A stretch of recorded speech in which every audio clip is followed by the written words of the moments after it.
Assalamualaikum warahmatullahi wabarakatuh. Ketemu lagi di channel Doli Indra. Hari ini kita akan membahas topik sistem call pada sistem operasi. Sistem call menyediakan interface atau antarmuka antara program dan sistem operasi yang diminta oleh si user atau si pengguna.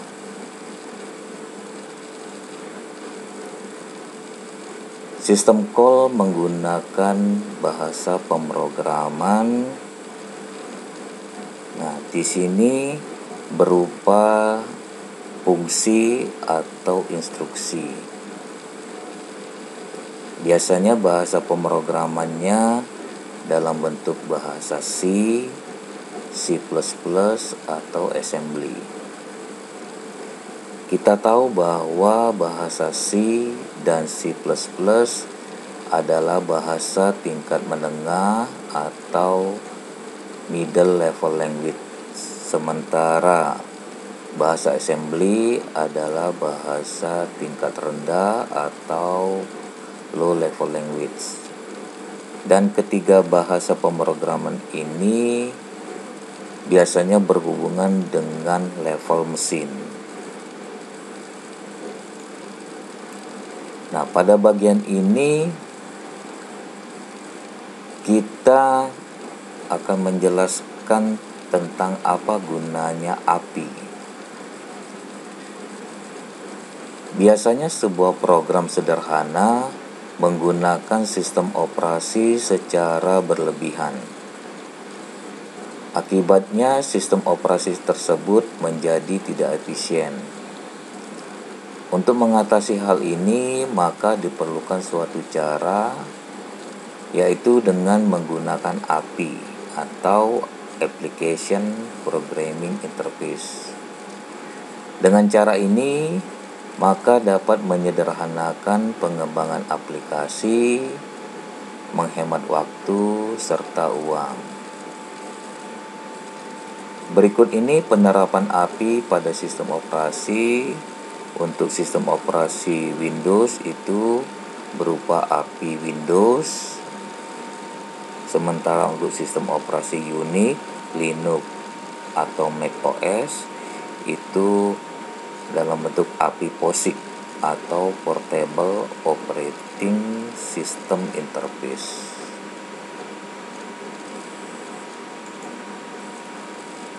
Berikut ini 6 kategori dalam sistem operasi. Yang pertama adalah kontrol proses. Pada bagian ini aktivitas yang sering dilakukan. Yang pertama adalah mengakhiri atau end dan membatalkan atau abort. Yang kedua mengambil atau load dan eksekusi atau execute. Yang ketiga, membuat dan mengakhiri proses. Yang keempat, menentukan dan mengeset atribut proses. Yang kelima, melakukan wait for time. Yang keenam, melakukan wait event, signal event.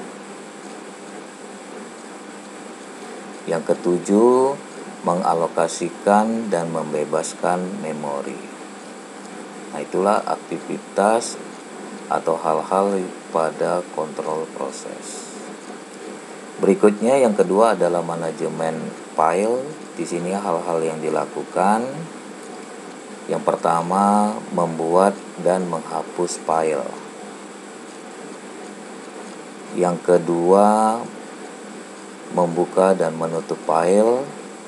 Yang ketiga, membaca, menulis, dan mereposisi file. Yang keempat, menentukan dan mengeset atribut file. Inilah hal-hal atau aktivitas dalam manajemen file. Yang ketiga adalah manajemen device. Hal-hal yang dilakukan pada bagian ini seperti 1. Meminta dan membebaskan device. Yang kedua, membaca, menulis dan mereposisi device. Yang ketiga, menentukan dan mengeset atribut device.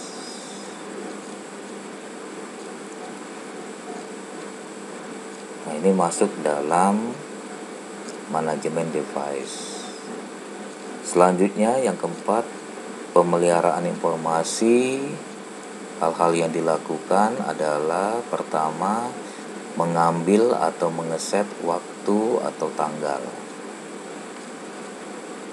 Yang kedua, mengambil atau mengeset sistem data. Yang ketiga, mengambil proses, file, atau atribut-atribut device. Yang keempat, mengeset proses, file, atau atribut-atribut device. Nah, inilah hal-hal yang termasuk dalam pemeliharaan informasi. Berikutnya yang kelima, komunikasi. Pertama, membuat, menghapus koneksi komunikasi. Yang kedua, mengirim dan menerima pesan. Yang ketiga, mentransfer informasi status. Yang keempat, mengikat atau melepaskan perangkat. Inilah hal-hal yang terdapat dalam komunikasi. Dan yang keenam adalah proteksi. Hal-hal dalam bagian ini seperti mendapatkan izin file atau file permission. Yang kedua, mengatur atau mengeset izin file. Nah, inilah 6 kategori dalam sistem operasi yang merupakan sesuatu yang sangat penting untuk melakukan aktivitas pada sistem operasi tersebut. Terima kasih, semoga bermanfaat pembahasan hari ini. Wassalamualaikum warahmatullahi wabarakatuh.